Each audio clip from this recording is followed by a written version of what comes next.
Assalamualaikum warahmatullahi wabarakatuh. Hai teman-teman, perkenalkan nama saya Adinda Maulida Fatma. Di video kali ini saya mau nge-review salah satu film yang cocok banget untuk ditonton teman-teman, apalagi sekarang lagi hashtag di rumah aja. Yes, film yang saya mau review ini adalah Miracle in Cell No. 7. Jadi film ini berasal dari Korea Selatan dan dirilis di tahun 2013. Jadi film ini nih menceritakan tentang seorang ayah yang mempunyai keterbelakangan mental bernama Lee Yeon-gu. Di sini diperankan oleh Ryu Seung-ryong, dan dia nih mempunyai seorang putri kecil yang cantik dan pintar bernama Yesung. Di sini diperankan oleh Kang So-won.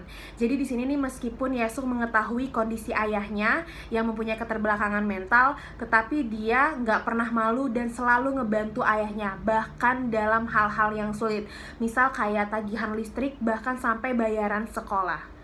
Nah, pada suatu hari Yesung ini punya keinginan banget untuk dapat tas kuning bergambar Sailor Moon di tengahnya yang dijual di toko deket sama rumahnya. Tapi sayang banget karena ayahnya ini kan kerjanya sebagai tukang parkir doang gitu ya. Jadi belum punya cukup uang untuk ngebeli tas tersebut. Jadi kerjaan Yesung sama ayahnya itu cuma bisa ngintipin dari luar toko aja gitu, sambil joget-joget, berharap bisa cepet-cepet dapat tas tersebut karena mereka tuh tahu bahwa tas tersebut itu tinggal satu-satunya di toko itu. Pas ayahnya ini udah punya cukup uang untuk ngebeli tas tersebut, akhirnya Yesung sama ayahnya langsung buru-buru lari ke toko tersebut untuk mendapatkan si tas tersebut. Tapi sayang banget pas udah nyampe sono, ternyata tas itu udah ada di tangan pembeli lain, yaitu anak dari komisaris polisi. Nah, karena mungkin ayahnya juga tahu banget kali ya kalau tas tersebut itu tinggal satu-satunya di toko itu, akhirnya dia nyampe mohon-mohon tuh ke anak komisaris polisi ini untuk ngejual balik ke Yesung.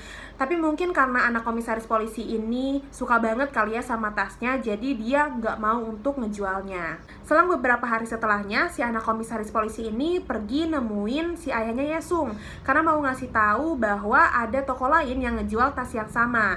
Nah, akhirnya si ayah Yesung ini ngikutin anak komisaris polisi ini karena anak komisaris polisi ini juga mau ngasih tahu gitu loh di mana toko yang dimaksud kayak gitu kan.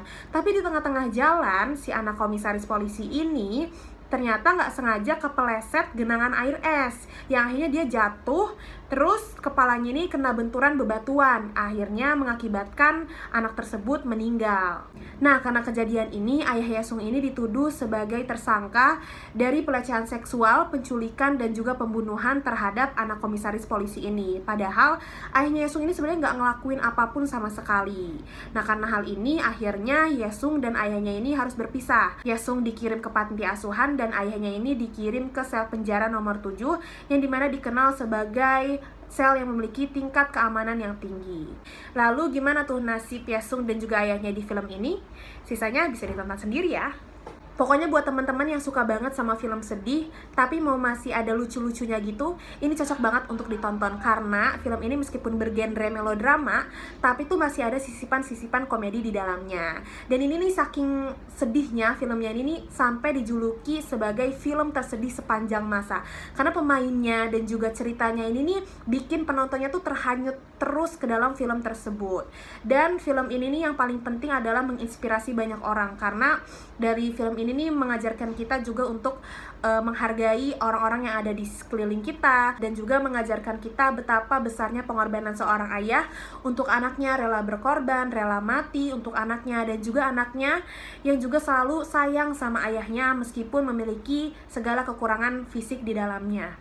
Dan tahu nggak sih teman-teman, kalau ternyata di Korea Selatan sendiri film ini nih udah ditonton lebih dari 10 juta penonton. Makanya gak heran kalau ternyata film ini nih udah dapet banyak banget penghargaan-penghargaan besar. Dan yang harus teman-teman tahu, kalau film ini nih dapet keuntungan besar mencapai 1,2 triliun rupiah. Wow, keren banget nggak tuh teman-teman?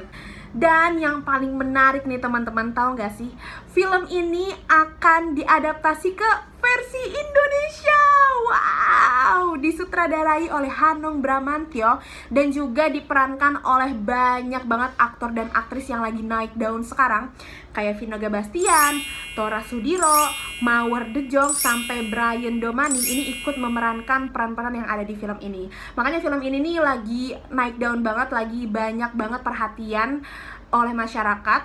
Dan harus teman-teman tahu juga bahwa film ini akan dirilis di tahun 2020 alias tahun ini. Makanya buat teman-teman yang pengen cepet-cepet nonton Miracle in Cell Number 7 nih, buru-buru deh nonton film yang versi Koreanya mumpung kita lagi di rumah aja. Dan kalau udah boleh keluar nih, langsung kita serbu bioskop untuk nonton versi Indonesianya. Oke, selamat menonton. Sekian video review film dari saya, semoga bermanfaat ya teman-teman. Wassalamualaikum warahmatullahi wabarakatuh. Bye-bye.